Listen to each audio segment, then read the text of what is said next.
ꯑꯍꯥꯟꯕꯃꯛꯇꯗ crime files ꯇꯔꯥꯃꯥꯊꯣꯏ ꯁꯨꯕ ꯇꯥꯡꯀꯛ ꯃꯤꯠꯌꯦꯡ ꯇꯥꯕꯤꯔꯤꯕ ꯑꯃꯗꯤ ꯇꯥꯕꯤꯔꯤꯕꯁꯤꯡꯕꯨ ꯖꯦꯝꯁ ꯁꯔꯨꯖꯝꯅ ꯇꯔꯥꯃꯨꯛ ꯆꯠꯂꯤ ꯉꯁꯤꯒꯤ ꯋꯥꯔꯤꯁꯤꯗꯤ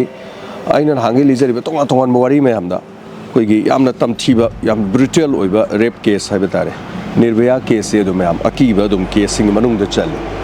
ꯑꯗꯒꯤ ꯖꯨꯟꯀꯣ ꯐꯨꯔꯨꯇꯣ ꯖꯄꯥꯟꯒꯤ ꯑꯃ ꯑꯩꯅ ꯂꯤꯈꯤꯕ ꯌꯥꯝ ꯇꯝꯊꯤꯅ ꯅꯨꯄꯤ ꯑꯃꯗ ꯔꯦꯞ ꯆꯠꯊꯕꯗꯣ ꯑꯗꯣ ꯉꯁꯤꯒꯤꯁꯤꯅ ꯕ꯭ꯔꯥꯖꯤꯜꯒꯤ ꯂꯤꯌꯥꯅꯥ ꯍꯥꯏꯁꯤꯅ ꯕ꯭ꯔꯥꯖꯤꯜꯗ ꯊꯣꯛꯄ ꯊꯧꯗꯣꯛ ꯑꯃꯅꯤ ꯑꯗꯨꯒ ꯆꯍꯤꯁꯨ ꯌꯥꯝꯗ꯭ꯔꯤꯕ ꯆꯍꯤ 13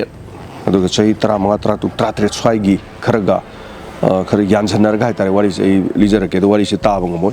ꯁꯦꯅꯥꯁꯤ ꯄꯦꯖ ꯀꯩꯅꯣꯅꯤ ꯍꯥꯏꯇꯥꯔꯦ ꯄꯦꯖ 4ꯅꯤ ꯑꯗꯨꯒ ꯁꯨꯝ ꯀ꯭ꯔꯥꯏꯝꯒꯤ ꯇꯣꯉꯥꯟꯕ ꯋꯥꯔꯤ ꯀꯌꯥꯃꯔꯨꯝ ꯁꯨꯝ ꯂꯤ ꯀꯥꯟꯁꯤꯗ ꯁꯤꯒꯤ ꯋꯥꯔꯤꯁꯤ ꯔꯦꯞ ꯆꯠꯊꯕꯒꯤ ꯋꯥꯔꯤꯅꯤ ꯍꯥꯏꯔꯒ ꯑꯩꯈꯣꯏ ꯁꯤ ꯇꯥꯔꯒ ꯏꯟꯇꯔꯦꯁ ꯂꯧꯁꯦ ꯍꯥꯏꯕꯒꯤ ꯅꯠꯆꯗꯦ ꯑꯗꯨꯒ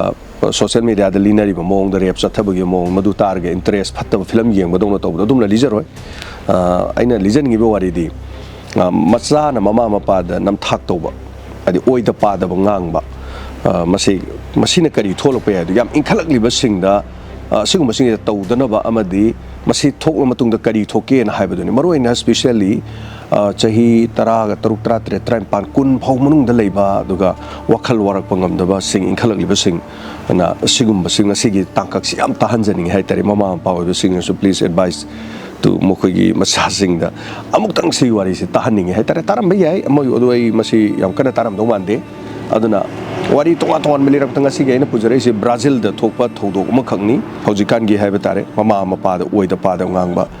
ꯖꯦꯟꯖꯤ ꯑꯗꯩ ꯃꯥꯒꯤ ꯑꯩꯈꯣꯏ ꯒ꯭ꯔꯨꯞꯁꯤ ꯈꯥꯏꯗꯣꯛꯏꯗꯅꯀꯣ ꯍꯧꯖꯤꯛꯀꯥꯟꯁꯦ ꯂꯣꯏꯅꯃꯛꯀꯣ ꯑꯗꯨꯅ ꯕ꯭ꯔꯥꯖꯤꯜꯒꯤ ꯁꯥꯎꯠ ꯄꯣꯂꯣꯒꯤ ꯃꯐꯝ ꯑꯗꯨꯗ ꯑꯩꯈꯣꯏꯒꯤ ꯂꯤꯌꯥꯅꯥ ꯀꯧꯕ ꯅꯨꯄꯤ ꯃꯆꯥ ꯑꯃ ꯂꯩꯔꯝꯃꯤ ꯃꯥꯁꯤ ꯆꯍꯤ 13 ꯂꯣꯝ ꯑꯗꯨꯃꯥꯏꯅ ꯁꯨꯕ ꯃꯄꯥꯅ ꯑꯦꯔꯤ ꯀꯧꯏ ꯂꯣꯌꯔ ꯑꯣꯏꯕꯅꯤ ꯃꯄꯥꯁꯦ ꯃꯃꯥꯅ ꯍꯥꯎꯁ ꯋꯥꯏꯐꯅꯤ ꯑꯗꯨꯒ ꯃꯈꯣꯏꯁꯦ ꯃꯤꯗꯜ ꯐꯦꯃꯤꯂꯤ ꯑꯃꯅꯤ ꯆꯥꯕ ꯊꯛꯄ ꯑꯗꯨꯝ ꯋꯥꯠꯇꯕ ꯑꯗꯨꯝ ꯈꯔ ꯃꯤꯔꯛ ꯇꯤꯟꯖꯕ ꯍꯥꯏꯕ ꯇꯥꯔꯦ ꯌꯥꯝꯅ ꯅꯨꯡꯉꯥꯏꯊꯣꯛꯄ ꯏꯃꯨꯡ ꯑꯃ ꯅꯠꯇꯕ ꯑꯗꯨꯒ ꯃꯧꯄꯥ ꯅꯨꯄꯥ ꯑꯃꯒ ꯂꯩ ꯑꯗꯨꯒ ꯏꯃꯨꯡꯁꯤ ꯌꯥꯝꯅ ꯅꯨꯡꯉꯥꯏꯕ ꯋꯥꯠꯇ ꯄꯥꯗꯕ ꯆꯥꯕ ꯊꯛꯄꯗ ꯋꯥꯠꯇꯕ ꯑꯗꯨꯒ ꯏꯃꯨꯡ ꯃꯅꯨꯡꯁꯤ ꯌꯥꯝꯅ ꯅꯨꯡꯁꯤ ꯆꯥꯟꯅꯅꯁꯨ ꯂꯩꯕ ꯍꯥꯏꯕ ꯇꯥꯔꯦ ꯀꯔꯤꯃꯠꯇ ꯍꯦꯛ ꯋꯥꯠꯇꯕ ꯄꯥꯗꯕ ꯍꯥꯏꯕ ꯇꯥꯏ ꯌꯥꯝ ꯊꯣꯏꯗꯣꯛ ꯍꯦꯟꯗꯣꯛꯅ ꯅꯨꯡꯉꯥꯏ ꯌꯥꯏꯐꯕ ꯏꯃꯨꯡ ꯑꯃ ꯅꯠꯇ꯭ꯔꯒꯁꯨ ꯑꯗꯨꯒ ꯂꯥꯏꯔꯤꯛ ꯂꯥꯏꯁꯨꯗ ꯌꯥꯝ ꯊꯋꯥꯏ ꯌꯥꯎꯋꯦ ꯏꯃꯨꯡꯁꯦ ꯃꯄꯥ ꯅꯨꯄꯥꯁꯤꯁꯨ ꯊꯋꯥꯏ ꯌꯥꯎꯋꯤ ꯃꯃꯥꯁꯨ ꯊꯋꯥꯏ ꯌꯥꯎꯋꯤ ꯃꯄꯥꯁꯨ ꯊꯋꯥꯏ ꯌꯥꯎꯋꯤ ꯑꯗꯨꯅ ꯂꯣꯌꯔ ꯑꯣꯏ ꯑꯗꯨ ꯃꯆꯥꯅꯨꯄꯤ ꯂꯤꯌꯥꯅꯥꯁꯦ ꯃꯥꯁꯨ ꯂꯥꯏꯔꯤꯛ ꯂꯥꯏꯁꯨꯁꯦ ꯌꯥꯝ ꯍꯩꯖꯩꯌꯦꯕ ꯑꯗꯨꯒ ꯉꯥꯎꯁꯟꯅꯕ ꯈꯣꯠꯅꯕꯁꯦ ꯀꯩꯁꯨ ꯑꯣꯏꯗꯦ ꯃꯥꯒꯤ ꯌꯥꯝ ꯃꯔꯨꯞ ꯑꯣꯏꯕꯁꯦ ꯀꯅꯥ ꯑꯣꯏꯒꯦꯗ ꯃꯥꯒꯤ ꯁ꯭ꯀꯨꯜꯗ ꯃꯃꯥꯟꯅꯕꯤ ꯈꯔ ꯃꯔꯨꯞ ꯑꯣꯏꯕ ꯃꯃꯥꯟꯅꯕ ꯈꯔ ꯁꯨꯝ ꯏꯆꯝ ꯆꯝꯅ ꯇꯤꯟꯅꯕꯗꯨ ꯅꯠꯇꯅ ꯆꯍꯤ 13 ꯍꯥꯏꯔꯦꯗꯅ ꯑꯩꯈꯣꯏꯒꯤ ꯃꯄꯨꯡ ꯐꯥꯅ ꯂꯩꯁꯥꯕꯤ ꯒꯥꯏꯗꯤ ꯑꯣꯏꯕꯁꯨ ꯅꯠꯇ꯭ꯔꯤꯕꯀꯣ ꯍꯥꯏꯗꯤ ꯃꯦꯆ꯭ꯌꯣꯔ ꯄꯨꯔꯥ ꯑꯣꯏꯗ꯭ꯔꯤꯕꯅꯤꯅ ꯍꯥꯏꯇꯥꯔꯦ ꯑꯗꯨꯒ ꯃꯥꯒꯤ ꯍꯦꯟꯅ ꯅꯨꯡꯉꯥꯏꯖꯕꯁꯦ ꯀꯩꯅꯣꯗ ꯃꯄꯥꯒ ꯁꯥꯟꯅꯕꯁꯤꯅꯦ ꯃꯄా ꯁꯥꯟꯅꯕ ꯃꯤꯟꯁ ꯃꯄꯥꯁꯤ ꯂꯣꯌꯔ ꯑꯣꯏꯔꯦ ꯊꯕꯛ ꯆꯠꯂꯨꯔꯦꯗꯅ ꯂꯤꯌꯥꯅꯥ ꯏꯆꯥꯅꯨꯄꯤ ꯀꯔꯥꯏ ꯂꯩꯒꯦ ꯀꯥꯏꯅ ꯀꯣꯏꯊꯤꯒ ꯊꯤꯕꯤ ꯑꯗꯒꯤ ꯃꯄꯥ ꯍꯦꯛ ꯂꯥꯛꯄꯁꯤꯁꯨ ꯃꯆꯥꯅꯨꯄꯤꯅ ꯄꯄꯥ ꯑꯩꯈꯣꯏ ꯄꯄꯥ ꯂꯥꯛꯑꯦ ꯀꯥꯏꯅ ꯌꯥꯝꯅ ꯅꯨꯡꯁꯤꯅꯖꯕꯗꯣ ꯏꯃꯨꯡꯁꯤ ꯏꯪ ꯇꯞꯅꯒ ꯂꯩꯔꯝꯕꯁꯦ ꯃꯣꯏ ꯃꯄꯥ ꯃꯆꯥꯁꯦ ꯂꯥꯛꯑꯗꯤ ꯂꯣꯏꯔꯦ ꯏꯃꯨꯡꯁꯦ ꯅꯨꯡꯁꯤꯅꯕꯒꯤ ꯆꯥꯡꯁꯦ ꯑꯗꯨꯅ ꯌꯥꯝꯅ ꯆꯥꯟꯅꯖꯩ ꯍꯥꯏꯇꯥꯔꯦ ꯃꯈꯣꯏꯁꯦ ꯑꯗꯨꯒ ꯌꯥꯝꯅ ꯏꯃꯨꯡ ꯃꯅꯨꯡꯗꯨꯗ ꯑꯁꯨꯃꯥꯏꯅ ꯂꯩꯔꯛꯄ ꯆꯍꯤ 13 ꯃꯄꯨꯡ ꯐꯥꯔꯦ ꯑꯗꯨꯀꯥꯟꯗꯨꯗ ꯃꯤꯒꯤꯗ ꯅꯥꯏꯠ ꯀ꯭ꯂꯥꯁ ꯍꯥꯏꯗꯤ ꯇ꯭ꯋꯤꯁꯟ ꯇꯧꯕꯗꯧꯅ ꯇꯧꯕ ꯑꯗꯨꯒ ꯂꯥꯏꯔꯤꯛ ꯄꯥꯐꯝ ꯇꯥꯟꯅꯐꯝ ꯂꯩꯅꯕꯝ ꯍꯥꯏꯇꯥꯔꯦ ꯅꯥꯏꯠ ꯀ꯭ꯂꯥꯁ ꯌꯨꯝꯗꯒꯤ ꯈꯖꯤꯛꯇꯪꯗꯤ ꯆꯠꯊꯣꯛꯄ ꯀꯤꯂꯣꯃꯤꯇꯔ ꯃꯦꯕꯤ 5 or 10 ꯑꯗꯨꯒ ꯌꯥꯝꯅ ꯃꯐꯝꯗꯨꯗ ꯌꯥꯝꯅ ꯏꯖꯨꯀꯦꯁꯟꯒꯤ ꯍꯥꯏꯇꯥꯔꯦ ꯃꯍꯩ ꯃꯁꯤꯡꯒꯤ ꯑꯣꯏꯕ ꯌꯥꯝꯅ ꯌꯥꯝꯅ ꯏꯪ ꯇꯞꯄ ꯑꯗꯨꯒ ꯂꯥꯏꯔꯤꯛ ꯄꯥꯕ ꯃꯤꯁꯤꯡꯒꯤꯗꯤ ꯌꯥꯝ ꯃꯔꯨꯑꯣꯏꯕ ꯃꯐꯝ ꯑꯃ ꯑꯣꯏꯕ ꯍꯥꯏꯕ ꯇꯥꯔꯦ ꯑꯗꯨꯒ ꯑꯌꯨꯛ ꯅꯨꯡꯊꯤꯟꯗ ꯂꯥꯏꯔꯤꯛ ꯄꯥꯕꯕꯨꯗꯤ ꯑꯁꯤꯒꯨꯝꯕ ꯅꯥꯏꯠ ꯀ꯭ꯂꯥꯁꯇ ꯖꯣꯏꯟ ꯇꯧꯔꯒ ꯂꯥꯏꯔꯤꯛ ꯄꯥꯕꯁꯦ ꯂꯤꯌꯥꯅꯥꯒꯤꯗꯤ ꯌꯥꯝ ꯆꯥꯟꯅꯕ ꯑꯣꯏꯔꯝꯃꯦꯕ ꯃꯥꯅ ꯂꯥꯏꯔꯤꯛ ꯂꯥꯏꯁꯨ ꯄꯥꯖꯕ ꯃꯇꯝꯗ ꯌꯥꯝ ꯅꯨꯡꯉꯥꯏꯖꯕ ꯍꯥꯏꯕ ꯇꯥꯔꯦ ꯃꯉꯣꯟꯗ ꯑꯗꯨꯅ ꯑꯍꯥꯡꯕ ꯃꯇꯝꯗ ꯍꯧꯖꯤꯛꯀꯤ ꯃꯐꯝꯗꯨꯗ ꯅꯥꯏꯠ ꯀ꯭ꯂꯥꯁꯁꯤ ꯖꯣꯏꯟ ꯇꯧꯒꯦ ꯍꯥꯏꯗꯅ ꯃꯄꯥꯗ ꯍꯥꯏꯔꯝꯃꯤ ꯑꯗꯨ ꯃꯄꯥꯅ ꯌꯥꯏ ꯅꯪ ꯑꯗꯨꯗ ꯇꯝꯕꯩ ꯅꯪ ꯍꯦꯟꯅ ꯃꯗꯨꯗ ꯅꯨꯃꯤꯗꯥꯡꯗ ꯂꯥꯏꯔꯤꯛ ꯄꯥꯕꯗꯨꯅ ꯃꯗꯨꯅ ꯍꯦꯟꯅ ꯅꯪꯅꯁꯨ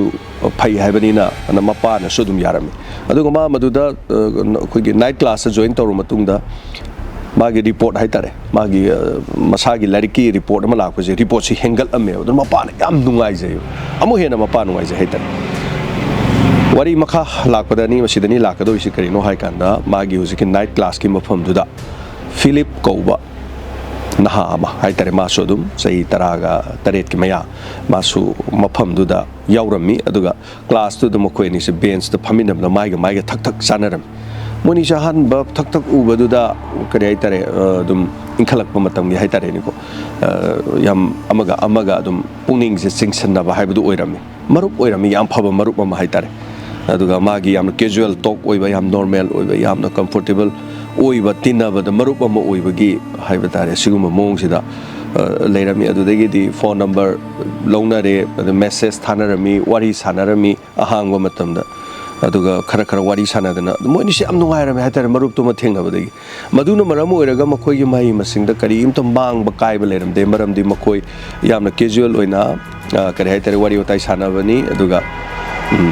ꯃꯔꯨꯞ ꯃꯄꯥꯡ ꯑꯃ ꯑꯣꯏꯅ ꯁꯨꯝ ꯇꯤꯟꯅꯖꯕꯅꯤꯅ ꯍꯥꯏꯇꯥꯔꯦ ꯂꯤꯌꯥꯅꯥꯒꯤ ꯃꯥꯒꯤ ꯏꯃꯨꯡ ꯃꯅꯨꯡꯗꯨꯗꯒꯤ ꯐꯤꯂꯤꯞꯁꯀꯤ ꯏꯃꯨꯡ ꯃꯅꯨꯡꯅ ꯈꯔ ꯃꯥꯁꯤ ꯂꯥꯏꯔꯕ ꯑꯣꯏꯔꯝꯃꯦꯕ ꯑꯗꯨꯅ ꯃꯥꯁꯤ ꯃꯍꯩ ꯃꯁꯤꯡ ꯇꯝꯕꯗꯨꯅ ꯃꯔꯝ ꯑꯣꯏꯔꯀꯥꯟꯗ ꯃꯥꯁꯤ ꯁ꯭ꯀꯣꯂꯥꯔꯁꯤꯞꯁꯤ ꯁꯤꯌꯣꯂꯤꯁ ꯀꯣꯂꯦꯖꯇꯒꯤ ꯁ꯭ꯀꯣꯂꯥꯔꯁꯤꯞ ꯐꯪꯉꯀꯥꯟꯗ ꯃꯥꯁꯤ ꯑꯇꯩ ꯃꯇꯝꯗꯅꯦ ꯑꯩꯈꯣꯏꯒꯤ ꯊꯕꯛ ꯁꯨꯕ ꯍꯥꯏꯇꯥꯔꯦ ꯊꯕꯛ ꯁꯨꯔꯒ ꯑꯗꯨꯒꯤ ꯁꯦꯜ ꯐꯪꯕꯗꯨꯅ ꯂꯥꯏꯔꯤꯛ ꯇꯝꯕ ꯃꯍꯩ ꯃꯁꯤꯡ ꯇꯝꯅꯕꯁꯤꯗ ꯁꯤꯖꯤꯟꯅꯕ ꯑꯗꯨꯒꯨꯝꯕ ꯌꯥꯝꯅ ꯑꯐꯕ ꯅꯤꯁꯥ ꯄꯨꯁꯥ ꯆꯥꯗꯕ ꯑꯗꯨꯒꯨꯝꯕ ꯅꯨꯄꯥ ꯃꯆꯥ ꯑꯃ ꯑꯣꯏꯔꯝꯃꯦꯕ ꯃꯥꯒꯤ ꯃꯪꯂꯥꯟꯁꯤ ꯀꯔꯤꯅꯣ ꯃꯈꯣꯏ ꯏꯃꯨꯡꯁꯤ ꯑꯃꯨꯛꯇꯪꯗꯤ ꯅꯨꯡꯉꯥꯏꯍꯟꯒꯦꯅ ꯈꯜꯂꯤ ꯃꯥꯅ ꯀꯔꯤ ꯑꯣꯏꯔꯒ ꯄꯨꯂꯤꯁ ꯑꯣꯐꯤꯁꯥꯔ ꯑꯃ ꯑꯣꯏꯔꯒ ꯃꯥꯁꯤ ꯏꯃꯨꯡꯁꯤ ꯅꯨꯡꯉꯥꯏꯍꯟꯒꯦ ꯍꯥꯏꯕꯁꯦ ꯍꯧꯖꯤꯛꯀꯤ ꯐꯤꯂꯤꯞ ꯍꯥꯏꯔꯤꯕꯁꯤꯒꯤ ꯃꯥꯒꯤ ꯃꯪꯂꯥꯟꯅꯤ ꯍꯥꯏꯕ ꯇꯥꯔꯦ ꯑꯁꯨꯝꯅ ꯃꯈꯣꯏ ꯈꯪꯅꯔꯝꯃꯤ ꯑꯗꯨꯒ ꯃꯔꯨꯞ ꯑꯣꯏꯕꯗ ꯃꯇꯤꯛ ꯆꯥꯏꯅꯁꯨ ꯂꯤꯌꯥꯅꯥꯅꯁꯨ ꯌꯥꯝ ꯈꯟꯖꯈꯤ ꯍꯥꯏꯇꯥꯔꯦ ꯅꯣꯡꯃ ꯑꯦꯔꯤꯗꯤ ꯃꯄꯥ ꯂꯤꯌꯥꯅꯥꯒꯤ ꯃꯄꯥꯅ ꯃꯥꯁꯤ ꯊꯤꯜꯂꯛꯄꯗ ꯃꯆꯥꯅꯨꯄꯤꯁꯤ ꯊꯤꯜꯂꯛꯑꯀꯥꯟꯗ ꯉꯁꯥꯏꯒꯤ ꯀꯧꯅꯕ ꯈꯣꯠꯅꯕ ꯇꯧꯕꯗ ꯀꯅꯥꯅꯣ ꯁꯤꯗꯤ ꯅꯪꯒꯤ ꯕꯣꯏ ꯐ꯭ꯔꯦꯟ ꯂꯥꯅ ꯃꯄꯥꯅ ꯍꯪꯉꯤ ꯑꯗꯩꯗ ꯃꯄꯥ ꯅꯠꯇꯦ ꯕꯣꯏ ꯐ꯭ꯔꯦꯟ ꯍꯧꯖꯤꯛ ꯐꯥꯎꯕꯒꯤꯗꯤ ꯑꯣꯏꯗꯦꯅ ꯍꯥꯏꯌꯦꯕ ꯑꯗꯩꯗ ꯑꯣ ꯑꯅ ꯍꯥꯏ ꯑꯗ ꯈꯔ ꯂꯩꯔꯀꯥꯟꯗ ꯑꯃꯨꯛ ꯅꯣꯡꯃ ꯃꯥꯁꯦ ꯊꯤꯟꯗꯣꯛ ꯊꯤꯟꯖꯤꯟ ꯁꯨꯝ ꯇꯧꯔꯛꯄ ꯍꯥꯏꯇꯥꯔꯦ ꯁꯤ ꯃꯄꯥꯅ ꯍꯦꯛ ꯂꯧꯕ ꯂꯥꯛꯑꯦ ꯃꯥꯒꯤ ꯍꯧꯖꯤꯛꯀꯤ ꯅꯥꯏꯠ ꯀ꯭ꯂꯥꯁꯁꯤ ꯖꯣꯏꯟ ꯇꯧꯕꯗ ꯊꯤꯟꯕꯁꯨ ꯂꯥꯛꯄ ꯂꯧꯕꯁꯨ ꯂꯥꯛꯄꯗꯨꯗ ꯊꯤꯟꯕꯒꯤ ꯊꯣꯛꯂꯛꯄꯗꯨꯗ ꯃꯣꯏꯒꯤ ꯀ꯭ꯂꯥꯁꯇꯒꯤ ꯊꯣꯛꯂꯛꯄꯗ ꯅꯨꯄꯥ ꯃꯆꯥꯗꯨꯒ ꯃꯣꯏꯅꯤ ꯆꯪꯁꯤꯟꯕꯤꯔꯛꯄꯖꯥꯠꯅꯤ ꯒꯨꯔꯨꯡ ꯆꯪꯖ ꯁꯨꯝ ꯇꯣꯏꯅ ꯎꯕꯗꯣ ꯑꯗꯩꯗ ꯒꯥꯔꯤꯗ ꯊꯛ ꯀꯥꯈꯠꯂꯦ ꯑꯗꯩ ꯊꯣꯡ ꯗꯝ ꯂꯣꯟꯖꯜꯂꯦ ꯑꯗꯨꯒ ꯄꯄꯥ ꯍꯧꯖꯤꯛꯇꯤ ꯑꯩꯒꯤ ꯕꯣꯏ ꯐ꯭ꯔꯦꯟ ꯑꯣꯏꯔꯦꯅ ꯍꯥꯏꯕ ꯍꯥꯏꯇꯥꯔꯦ ꯑꯗꯩꯗ ꯃꯄꯥꯅ ꯌꯥꯝꯅ ꯄꯣꯂꯥꯏꯠ ꯑꯣꯏꯅ ꯍꯥꯏ ꯌꯥꯝ ꯆꯝꯅ ꯍꯥꯏ ꯀꯩꯁꯨ ꯀꯥꯏꯗꯦ ꯑꯗꯨꯕꯨ ꯕꯣꯏ ꯐ꯭ꯔꯦꯟ ꯍꯥꯏꯕꯁꯦ ꯅꯪꯕꯨ ꯅꯨꯡꯁꯤꯕꯤꯕ ꯅꯪꯒꯤ ꯈꯟꯕ ꯑꯗꯨꯒ ꯃꯁꯥꯅ ꯁꯨꯕ ꯅꯣꯝꯕ ꯀꯟꯕ ꯊꯃꯣꯏ ꯌꯥꯝꯅ ꯁꯦꯡꯕ ꯅꯪꯕꯨ ꯂꯨꯅ ꯆꯥꯅ ꯈꯟꯕꯤꯒꯗꯕ ꯑꯗꯨꯒ ꯉꯥꯏꯍꯥꯛ ꯈꯛꯀꯤ ꯅꯠꯇꯕ ꯍꯌꯦꯡ ꯇꯨꯡ ꯀꯣꯏꯅ ꯅꯪꯕꯨ ꯅꯨꯡꯁꯤꯕꯤꯒꯗꯕ ꯃꯤ ꯑꯃ ꯑꯣꯏꯒꯗꯕꯅꯤꯀꯣ ꯍꯥꯏꯗꯅ ꯃꯄꯥꯅ ꯌꯥꯝ ꯐꯖꯕ ꯄꯥꯎꯇꯥꯛ ꯑꯃ ꯑꯗꯨꯃꯥꯏꯅ ꯄꯤ ꯍꯥꯏꯇꯥꯔꯦ ꯑꯁꯨꯝꯅ ꯃꯇꯝ ꯈꯔ ꯍꯧꯈꯤꯔꯝꯃꯤ ꯈꯔ ꯂꯩꯔꯀꯥꯟꯗꯗꯤ ꯉꯁꯥꯏꯒꯤ ꯀꯩꯅꯣꯁꯤꯅ ꯐꯤꯂꯤꯞꯅ ꯍꯥꯏꯔꯛꯑꯦ ꯑꯦꯝꯕꯨ ꯒꯧꯆꯨꯅ ꯕ꯭ꯔꯥꯖꯤꯜꯒꯤ ꯃꯐꯝ ꯑꯃ ꯂꯩꯌꯦꯕ ꯃꯁꯤ ꯃꯐꯝꯁꯤ ꯃꯥ ꯍꯥꯟꯅ ꯀꯣꯏꯔꯨꯕꯁꯤ ꯃꯥꯒꯤ ꯀꯔꯤ ꯍꯥꯏꯇꯥꯔꯦ ꯐ꯭ꯔꯦꯟ ꯃꯈꯣꯏ ꯀꯨꯟꯃꯨꯛ ꯍꯥꯏꯇꯥꯔꯦ ꯅꯨꯄꯥ ꯃꯆꯥ ꯑꯗꯩ ꯀꯔꯤ ꯈꯔ ꯄꯨꯔꯥ ꯃꯤꯛꯁ ꯇꯧꯔꯒ ꯅꯨꯄꯤ ꯈꯔ ꯌꯥꯎꯔꯒ ꯃꯣꯏ ꯀꯨꯟꯃꯨꯛ ꯀꯣꯏꯔꯨꯔꯦꯕ ꯃꯐꯝꯁꯤ ꯀꯣꯏꯐꯝ ꯆꯥꯐꯝꯅꯤ ꯂꯥꯡꯐꯝꯅꯤ ꯍꯥꯏꯇꯥꯔꯦ ꯑꯦꯝꯕꯨ ꯒꯧꯆꯨ ꯕ꯭ꯔꯥꯖꯤꯜꯒꯤ ꯂꯣꯟꯁꯤ ꯈꯔ ꯄꯥꯕꯗ ꯁꯕꯖꯦꯛ ꯇꯨ ꯀꯔꯦꯛꯁꯟ ꯑꯗꯨꯒ ꯃꯐꯝ ꯑꯗꯨꯗ ꯑꯩꯈꯣꯏꯒꯤ ꯀꯩꯅꯣꯗ ꯀꯦꯝꯄꯤꯡ ꯑꯃ ꯍꯥꯏꯇꯥꯔꯦꯅꯦ ꯌꯨꯝ ꯊꯥꯗꯣꯛꯑꯒ ꯃꯐꯝꯗ ꯀꯣꯏꯕ ꯆꯠꯁꯤꯔꯥꯅꯦ ꯑꯩꯈꯣꯏ ꯁ꯭ꯋꯥꯏꯒꯗꯤ ꯈꯔꯕꯨꯗꯤ ꯈꯦꯠꯅꯩꯀꯣ ꯃꯣꯏꯒꯤ ꯂꯤꯕꯤꯡ ꯁ꯭ꯇꯥꯏꯜ ꯑꯗꯨꯒ ꯆꯠꯁꯤꯔꯥꯅ ꯍꯥꯏ ꯀꯥꯟꯗ ꯉꯁꯥꯏꯒꯤ ꯂꯤꯌꯥꯅꯥꯅ ꯍꯥꯏ ꯉꯝꯃꯣꯏ ꯑꯩ ꯑꯗꯨ ꯌꯥꯔꯣꯏ ꯑꯩꯈꯣꯏ ꯄꯄꯥꯅ ꯌꯥꯔꯣꯏ ꯁꯤꯅꯦꯕ ꯑꯩꯈꯣꯏ ꯆꯠꯂꯨꯔꯦ ꯑꯩꯈꯣꯏ ꯃꯐꯝꯗꯨ ꯆꯠꯂꯨꯔꯕꯅꯤ ꯑꯗꯨ ꯁꯨꯃꯥꯏꯅ ꯇꯧꯗꯅ ꯑꯩꯈꯣꯏ ꯃꯤ ꯀꯨꯟꯃꯨꯛ ꯆꯠꯂꯨꯔꯦ ꯑꯁ ꯌꯥꯝ ꯊꯤ ꯅꯨꯡꯉꯥꯏꯈ꯭ꯔꯖꯥꯠꯅꯤ ꯑꯗꯨ ꯃꯐꯝꯗ ꯑꯝꯇꯪ ꯀꯦꯝꯄꯤꯡ ꯇꯧꯔꯒ ꯑꯩꯈꯣꯏꯁꯤ ꯇꯦꯟ ꯀꯩꯅꯣ ꯄꯨꯔꯒ ꯈꯜꯂꯒ ꯇꯧꯕꯤꯗೋ ꯍꯧꯖꯤꯛꯀꯥꯟꯒꯤ ꯑꯩꯈꯣꯏ ꯀꯧꯕ꯭ꯔꯨꯗꯒ ꯆꯠꯂꯒ ꯈꯜꯂꯒ ꯇꯧꯕꯤꯗꯣ ꯅꯍꯥꯟ ꯑꯗꯨꯃꯥꯏꯅ ꯍꯥꯏꯇꯥꯔꯦ ꯃꯤꯒꯤꯗꯤ ꯐꯖ ꯃꯐꯝꯗ ꯑꯦꯗꯚꯦꯟꯆꯔ ꯃꯐꯝꯗ ꯆꯠꯂꯒ ꯍꯥꯏꯔꯦ ꯍꯧꯖꯤꯛꯇꯅ ꯑꯩꯈꯣꯏ ꯐꯨꯅꯥꯟ ꯃꯔꯤꯡꯒꯤ ꯆꯤꯡꯗꯣꯟꯗꯒꯤ ꯏꯝꯐꯥꯜ ꯁꯍꯔ ꯌꯦꯡꯕꯒꯤ ꯅꯨꯃꯤꯠ ꯊꯣꯛꯄ ꯌꯦꯡꯕꯩꯁꯨ ꯂꯩꯅꯔꯤꯗꯅ ꯑꯩꯈꯣꯏ ꯁꯤꯗꯁꯨ ꯑꯗꯨꯃꯥꯏꯅ ꯇꯧꯗꯅ ꯍꯧꯖꯤꯛꯀꯤ ꯀꯩꯅꯣꯁꯤ ꯃꯥꯁꯤ ꯆꯠꯂꯨꯁꯦꯅ ꯍꯥꯏꯕꯗꯨꯗ ꯃꯃꯩꯊꯪꯗ ꯃꯥꯁꯤ ꯌꯥꯅꯤꯡꯗ ꯇꯧꯔꯛꯄꯗꯤ ꯃꯥꯁꯨ ꯍꯥꯏꯃꯟꯕꯗꯒꯤ ꯌꯥꯔꯛꯑꯦꯕ ꯃꯥꯁꯦ ꯌꯥꯔꯛꯄꯗꯨꯗ ꯍꯧꯖꯤꯛꯀꯤ ꯍꯥꯏꯔꯤꯕ ꯃꯐꯝꯁꯤ ꯕ꯭ꯔꯥꯖꯤꯜꯒꯤ ꯃꯐꯝꯁꯤ ꯈꯔ ꯂꯨꯠ ꯄꯥꯠ khara kanba adu nisa pusa chaba yamna leiba aduga khara badnam oiba mafam amani haitare mixat am thininga oiba mamang do mana chali du di mi kun muk chatpani na mafam du khudong thiba kaim thokte maram de yang ngakta na ha ingkha leiba makoi mi kun muk pulap langa chatpani na khudong thiba amata thoki deba aduna masu hantaki ju koi ba sapda kaisu kaide na na mana khalle amarom da somna kanda na mapani yar oi habadi khalle adaida mana sumta e haitare amtang di chasida na amtang chasida camping toroga adu da smai tausi khosi no matang sung ngau thoksi ke no khoi larik ta da sung khallaga lei chaba thakpa no matang de ngak tho ek ta khoi ngak tho ba da kari kai ba lege adum tang ngau ri ke dor ge ngana ma yam kan hai adaida ma su khalle sum Liana su haiman ba du da gi boyfriend oiram ni na man hai ba es ai so du di amtang di sung khan kan da papa da mana chana na bai wafam ji haijan kan da mana hai ba ai bela na ngasai ama mafam du da masi keno se Liana se no ma sakhi khara mana sei taraga manga taruk suruk padai da mamang sahi amagi ni mamang da adu di mo school gi mamanabi tor camping tor waza sing tor sakhi ba hai tare adu mafam du da ai bela da chalu ge mana mapa da haijale ai bela da nate ba man chatoi sina embu ga chu haibam pham sida gauchu haibam pham satoi ne ada sigi mafam satoi man haijan badana na hawai makoina satkiba youth ki camping satkiba mafam amada satke na mapa du da hairam ada mapa na matam du da di hana ju dum satkram ni na noi kana kana satoi no hana satpa kangu dura mani na hai man o pare pare adu di chalu ne kana mapa su rai lai na dum ya thore maram di swai de ni ko oi da ngangri se mama mapa oi da ngangwa ingkhalak pa matam da adugi wafam dunia bala ka dois aduna oidaba ma padangange adu taseng mamanaba moigi maga tinaba mamanabi atopa mayam yaune na man haijam hoji yaur sidi only magi boyfriend and mahak ne bachatoise Philip amadi Liana makhoi ni khakta ne bachatoris adu embu gauchu haiba chatring mafam aduda koigi farm amada motion nong mahing lekpa taki aduga numidang waram pung 5 rom ta selak mafam aduda satkadamni South Polo gi mafam do da muk satki taxi amo tongki aduga jungle loi kari toba mafam ama kitang phaudu oga farm ama mafam aduda satpa pamgi maramdi madu mafam duna hawai ahan bada film ni satpa da ma urakhiba mafam ni ma satningi haitare moini khatang yamna naitom haitare ni mafam aduda kem tawraga salak alak lemina ba wari otai sana ba na haire na koiba langbagi yumdagi nongma thologa freedom oining bado adugi wakhalon dun inkhalakpagi wakhalon da pu wakhanduna ne aduna mafam duda makoi hojiki farm amaduda makoi yongna na basat kiram aduga farm dugi mafam du mo hairagadi farm se hana dum khara mixat thiningai oiba farm duda matai manau imung manung mi khara lerami adu farm du yengba kan da koi hek napi ge song songjalaga mafam di leiba phadi phajaraga koi mafam du mi leibang ngam da ba haitare bot kumba kai gumba gi wadi natre imung manung duda koi gi horan chinthi gi mari le imung da leiba matai manau de macha kai ge le nongmaina dong dong dong kapa ga hat khari imung du tumna hat khibadagi yum du phajana sadu kharaga garden kai ge leithokra mafam du kana leibi da ba yum ma aduna hojigi farm gi type ta leiba aduna arapa da lakpa mina nong phado kai so hinga jo tum thokka lek thokpa aduga adugi film ma leiba dugi garden du daga camping ga tawraga dum sasat ga dum leithokpa mafam amane aduna adugi mafam du da moise yauraga aduda chanana bana taxi khama da khong na mafam du lakre aduga moi mi kya urame lambi du da jungle sum power lak lambi mafam khara da nisha charaga ta le hoba degi mi ge punjan le hoba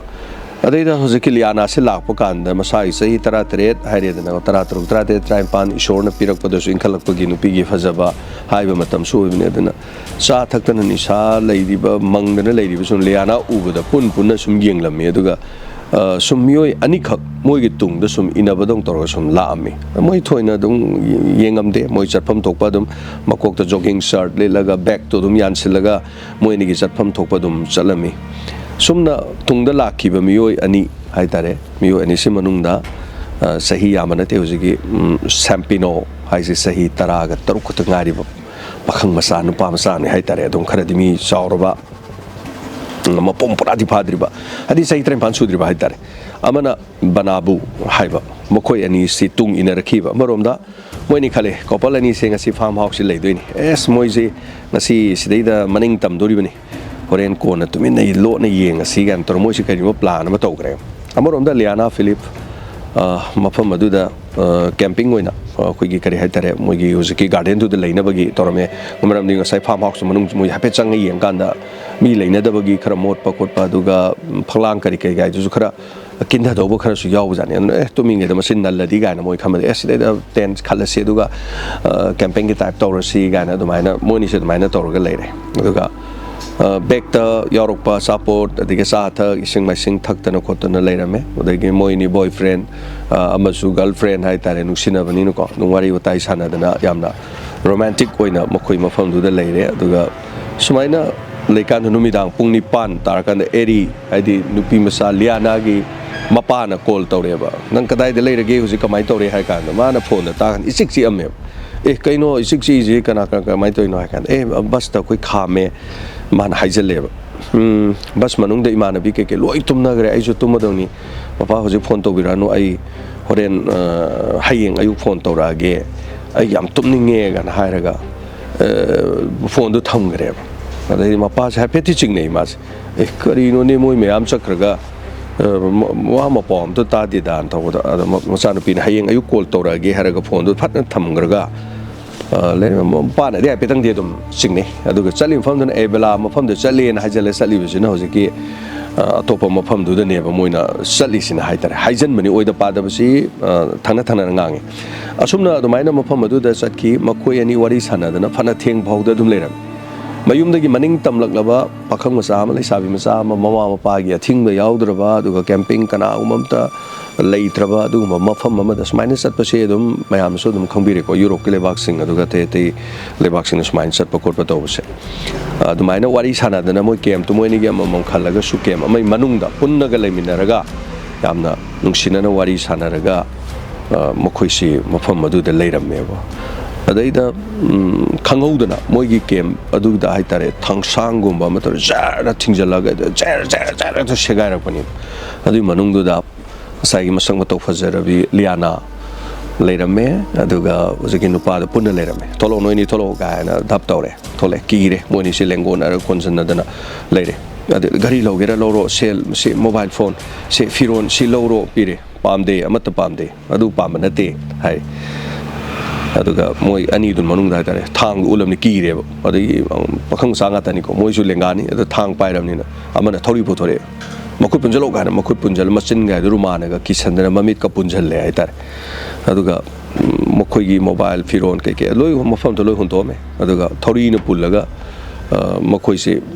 ꯄꯨꯔ ꯆꯠꯈ꯭ꯔꯦ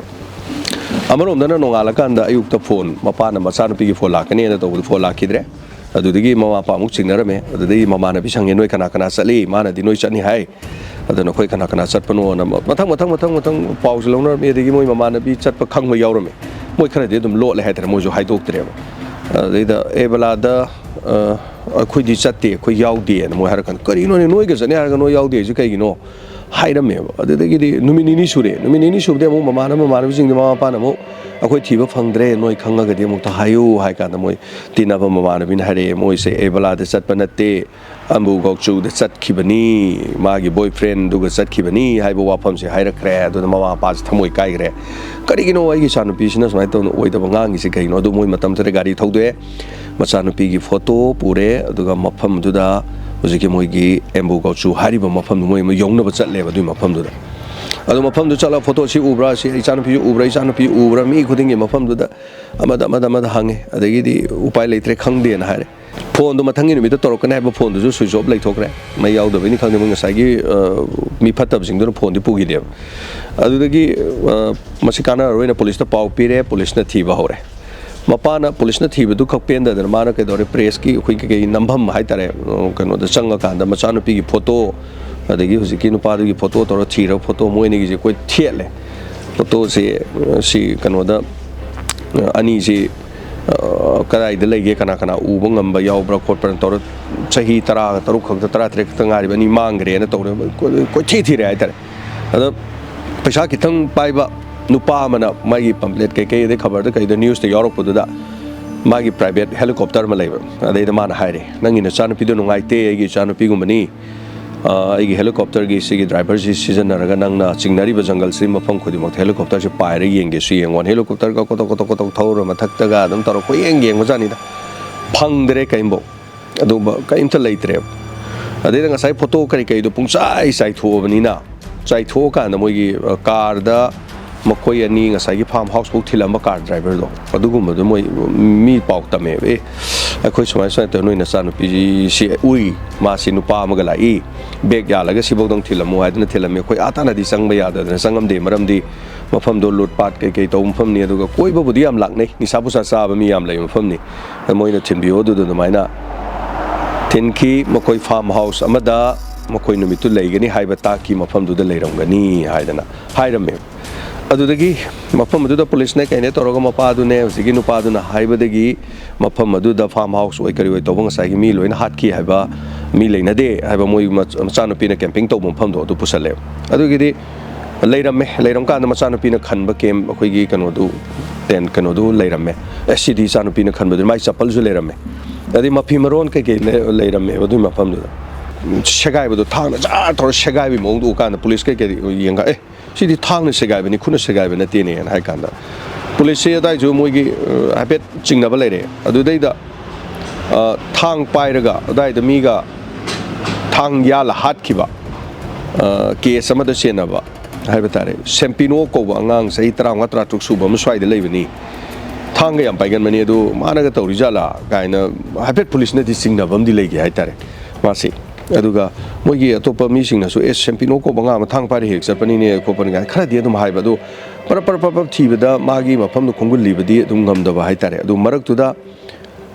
kari hai tare kaithel da ne mana hojigi sempino hai jina mi ma thana yan gi bisi ko adagi masi ko thi thire ma pha na bona gi pha bangam dre adu mafam adu da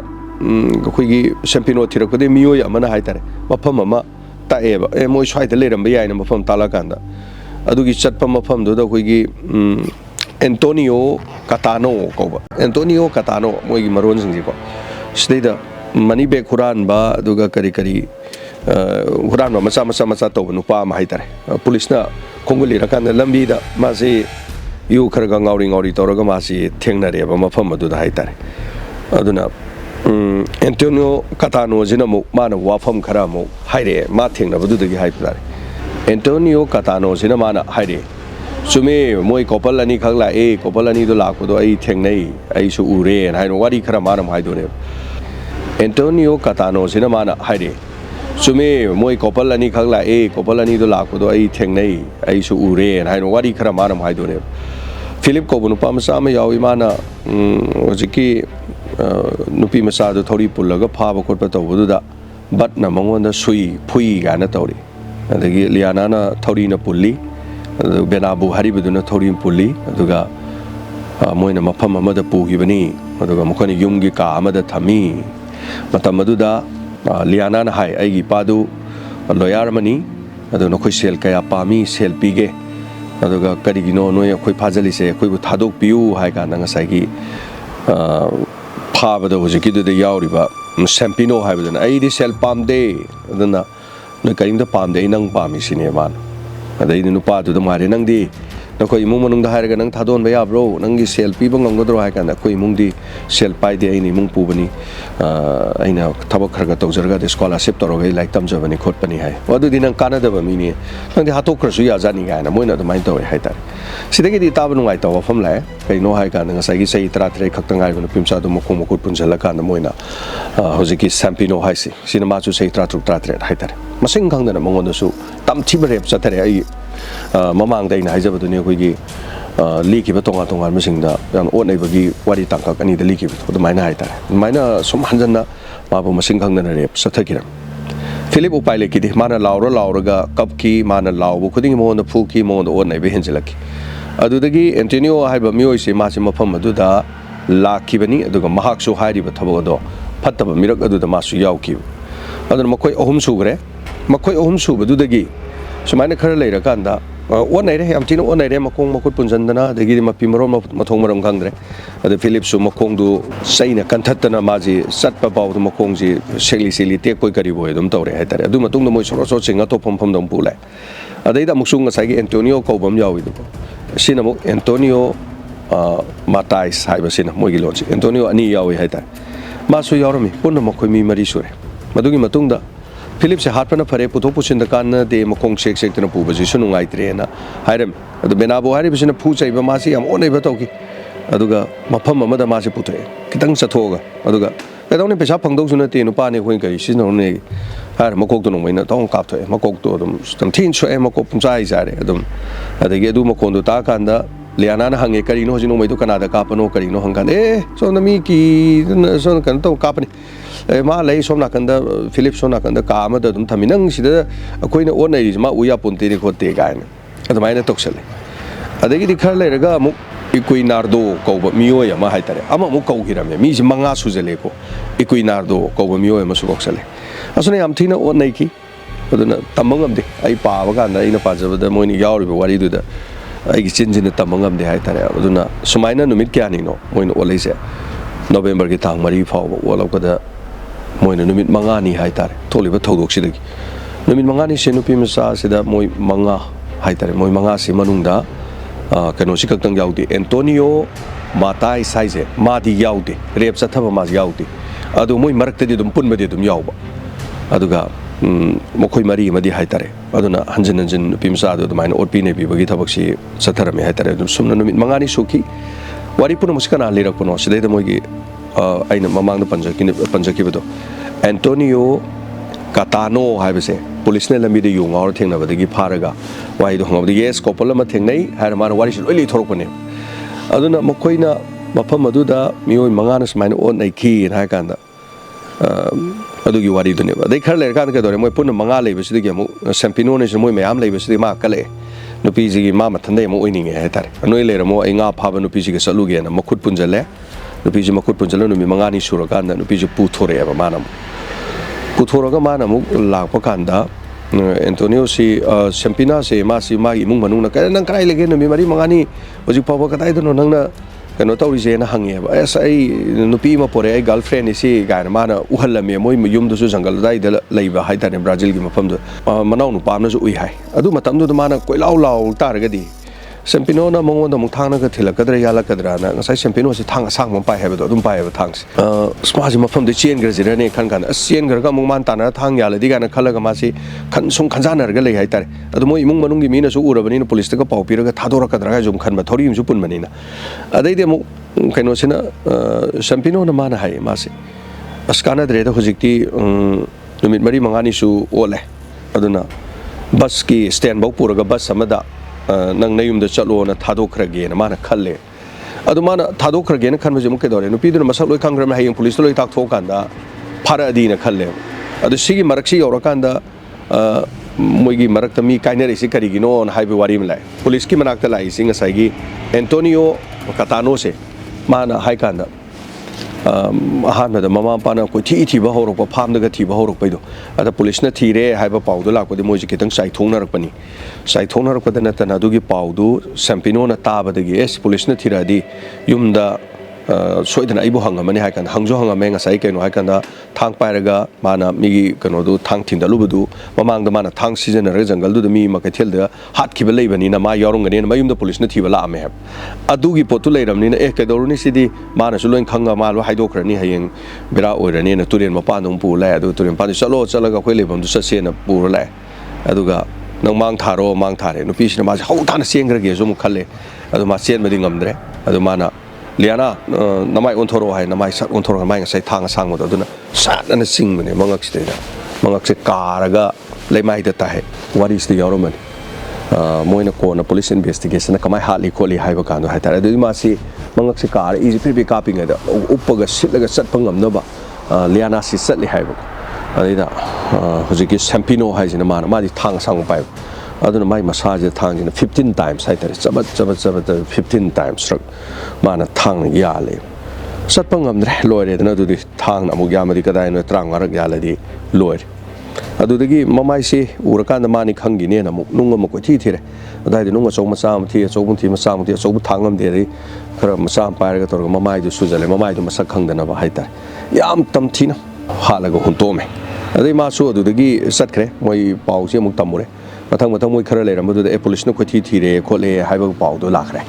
ꯑꯗꯨ ꯂꯥꯛꯄꯗꯩ ꯁꯣꯝꯗ ꯋꯥꯔꯤꯗꯤ ꯂꯣꯏꯔꯦ ꯁꯤꯒꯤ ꯋꯥꯔꯤ ꯄꯨꯝꯅꯃꯛꯁꯤꯅꯤ ꯉꯁꯥꯏꯒꯤ ꯑꯦꯟꯇꯣꯅꯤꯌꯣꯁꯤꯅ ꯄꯨꯂꯤꯁꯇ ꯇꯝꯃꯤꯁꯦ ꯑꯗꯨꯒꯤ ꯄꯥꯎꯗꯨ ꯇꯥꯔ ꯃꯊꯪꯗ ꯃꯊꯪ ꯃꯈꯣꯏ ꯒ꯭ꯔꯨꯞꯇꯨꯗ ꯌꯥꯎꯕ ꯃꯤꯁꯤꯡꯗꯣ ꯂꯣꯏꯅ ꯐꯥꯒꯠꯂꯦ ꯉꯁꯥꯏ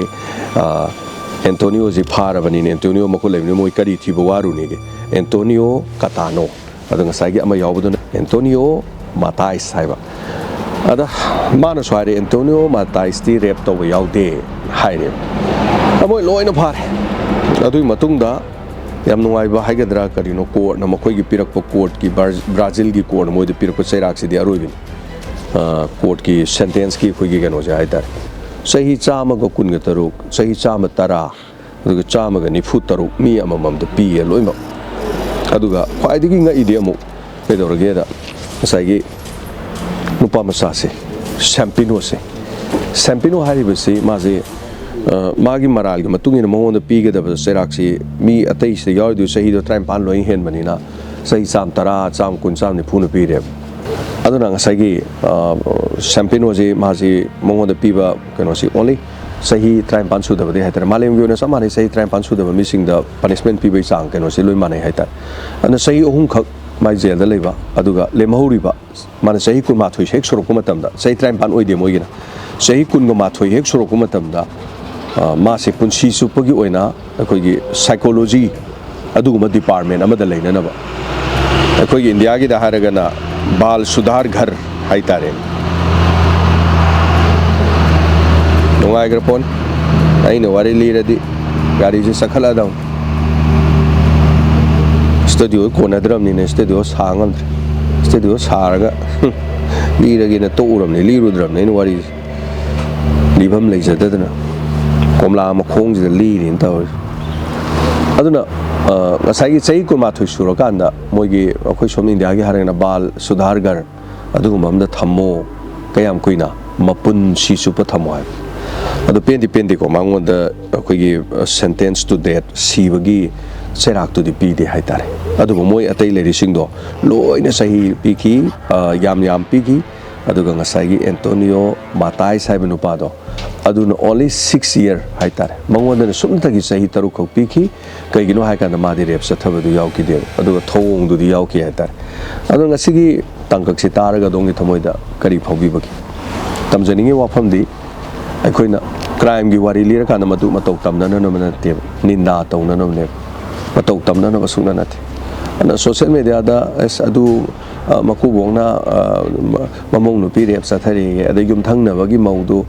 ꯌꯨꯝꯊꯪꯅꯕꯒꯤ ꯄꯥꯈꯪ ꯑꯃꯒ ꯃꯔꯤ ꯂꯩꯅꯩꯌꯦ ꯑꯗꯩ ꯃꯇꯩꯒ ꯃꯅꯥꯎ ꯅꯨꯄꯤꯒ ꯃꯔꯤ ꯂꯩꯅꯩ ꯑꯗꯩꯗ ꯆꯤꯡꯊꯣꯛꯑꯒ ꯂꯤꯔꯒ ꯑꯗꯩꯗ ꯃꯤ ꯃꯔꯝꯗꯤ ꯈꯨꯟꯅꯥꯏ ꯑꯁꯤꯗ ꯃꯥꯡꯊꯔꯛꯀꯗꯧꯔꯤꯗꯣ ꯐꯠꯇꯕ ꯐꯤꯂꯝ ꯑꯃ ꯌꯦꯡꯕ ꯆꯞ ꯃꯥꯟꯅꯗ꯭ꯔꯣ ꯑꯗꯨꯗ ꯀꯔꯤ ꯏꯟꯇꯔꯦꯁ ꯂꯧꯅꯤꯡꯉꯥꯏ ꯂꯩꯒꯦ ꯃꯥꯏ ꯑꯄꯥꯝꯕꯅꯤ ꯃꯣꯕꯥꯏꯜꯗ ꯑꯦꯚ꯭ꯔꯤꯊꯤꯡ ꯂꯣꯏ ꯐꯪꯉꯤ ꯅꯠꯇ꯭ꯔꯥ ꯑꯗꯨꯅ ꯁꯤꯒꯨꯝꯕꯒꯤ ꯐꯠꯇꯕꯒꯤ ꯋꯥꯔꯤ ꯁꯥꯔꯀꯥꯟꯗ ꯑꯩꯈꯣꯏꯅ ꯔꯦꯞ ꯆꯠꯊꯕ ꯅꯠꯇ꯭ꯔ ꯏꯖꯠ ꯃꯥꯡꯍꯟꯕꯒꯤ ꯋꯥꯔꯤꯗ ꯑꯩꯈꯣꯏ ꯌꯥꯝ ꯀꯥ ꯍꯦꯟꯅ ꯏꯟꯇꯔꯦꯁ ꯂꯩꯇꯦ ꯑꯗꯨꯅ ꯑꯩꯅ ꯂꯤꯖꯔꯤꯕ ꯋꯥꯔꯤꯁꯤꯡꯗ ꯀ꯭ꯔꯥꯏꯝ ꯔꯤꯄꯣꯔꯠꯁꯇ 250 ꯃꯌꯥꯗ ꯑꯩꯅ ꯃꯌꯥꯝꯗ ꯑꯗꯨꯝ ꯂꯤꯖꯈ꯭ꯔꯦ ꯂꯦꯠ ꯅꯥꯏꯠ ꯁ꯭ꯇꯣꯔꯤꯗ 300 episode ꯑꯃ ꯂꯤꯖꯈ꯭ꯔꯦ ꯑꯗꯨꯒ ꯀ꯭ꯔꯥꯏꯝ ꯑꯞꯗꯦꯠꯇ ꯑꯩꯅ 150 ꯑꯃ ꯀ꯭ꯔꯥꯏꯝ ꯁ꯭ꯄꯤꯁꯦꯜꯗ ꯑꯩꯅ ꯇꯣꯉꯥꯟꯕ 3-5 ꯑꯃ subject to correction kausalae adana hatakatane amuk chathareise amuk crime files naina chathareise karigino maming hong chatlise haikanda hanagi maming do dum thon yadra chume hanai do dum thon be yai adai hanagi do dum thon kandane akoina anogo thagar kanda na hawai gi aribu do oiboi ningdane yengbidi aduna ne yengnaba na maming ji khara onthok ne o sidi maming mana den anobo oiramne na kana gumna comment hai crime file crime update aduga amabore thank you so much ngasi tangka gase nungai de comment section da comment pibiramo puning thogot piu puning handana bawa haina gumsi aduga nungai de makha dum sathajarake aduga tawdabdi ade lebak ti irang di loina thongli tariba paw mayam ne na khangi nomai kapsale haijin ada akoi sidana nomai pairam ba natraga thawak puthokta hona kiba mama lebak ki dum songthokkiba thi dena phara ga ko aduga asomdana nomai kapsale hojina imphal manungda aduga koi atai mafam singda chekna aroibida kalledana ko nomai kappham adom da chek tu tobiradi hena nungai doine ba sonda di chek ti lore arang nomai kapkhibdagi asomna kan chek ti aroibi oire ba mayamna sisu dum leire ama boire misang mikhai naidana haitare ko pung kun mari phadong na te ba ngaktang da thibada akoigi tonga ba indian gi force security force lex ni moina tawge haridi kapa hat pamang natraju phagat pa natraga thingbadi am lai haitare aduna asengbadi mafam adu da changgibada sumaina torok tong mali khangibaga tawsu tawrei aduga yam phajana ngak sela kanda tohunjani haitare ngarangi tonga imungda bom tasalakpa aduga bom short oibaga yauri singdu pokharamadi yamna khudong thiba dum tholongani haitare adubu amabore hingdabadi ade khosu thorom tawdabadi ade thorom tawdre khodi sigi sarkar na tolo pi basuna ti chadabadi ade steady staff taraga mari manga khoju hingda yadabna khoju tawjarisin adana yam keep support to you ena sokona ba hona minasi re pakidam le minasi tawdoma tholokpa matamda su mek tholokpa matamda Diamondtv Wahong radio na tawdang yaduna lai aduga makhata na su aikhoi tawdang yakhigani male bakidam purmapu khurumjari sigi wari jidi lead out talle tagi na to crime gi wari se am lead aina crime gi wari se inspector te hai se inspector te hai crime gi wari koina character ma inspector te hai ko police to ada yaw police inspector te lo hon be wani te kai sumu nati me am puning loksing obedo ado crime ji lira kan da koina lining da bam jaw hujikan di social media da so jajat ki mong jam linar ta manungai ta ba maku boka mamau ga mari leina bagumba matai maga ꯃꯅꯥꯎ ꯅꯨꯄꯥ ꯃꯔꯤ ꯂꯩꯅꯕꯒꯨꯝꯕ ꯌꯨꯝꯊꯪꯅꯕ ꯃꯔꯤ ꯂꯩꯅꯕꯒꯨꯝꯕ ꯑꯗꯨꯒꯨꯝꯕꯗꯨꯅ interest ꯌꯥꯝ ꯆꯪ ꯃꯤꯁꯤꯡ ꯌꯥꯝ ꯌꯦꯡꯅꯩ ꯍꯥꯏꯇꯥꯔꯦ ꯃꯗꯨ ꯌꯦꯡꯉꯤꯗꯨꯗꯤ ꯇꯥꯔꯤꯗꯣ ꯀ꯭ꯔꯥꯏꯝ ꯋꯥꯔꯤ ꯇꯥꯕ ꯅꯠꯇꯦ ꯑꯗꯨꯗꯤ ꯏꯟꯇꯔꯦꯁ ꯂꯧꯕꯅꯦ ꯍꯥꯏꯇꯥꯔꯦ ꯐꯠꯇꯕ ꯇꯝꯕꯅꯦꯕ ꯁꯤꯒꯨꯝꯕ ꯀ꯭ꯔꯥꯏꯝꯒꯤ ꯂꯤꯕꯁꯤꯗꯤ ꯐꯠꯇꯦꯅ ꯑꯩꯈꯣꯏꯅ ꯀꯥ ꯍꯦꯟꯅ ꯁꯤꯒꯨꯝꯕꯁꯤ ꯂꯤꯗꯦ ꯑꯗꯨꯕꯨ ꯍꯥꯏꯇꯥꯔꯦ ꯑꯦꯅꯤꯋꯦ ꯃꯥꯏ ꯑꯄꯥꯝꯕꯅꯤ ꯄꯨꯁꯤ ꯍꯥꯏꯗꯨꯅꯦꯕ ꯍꯧꯖꯤꯛ ꯂꯝꯁꯤꯗꯤ ꯑꯦꯅꯤꯋꯦ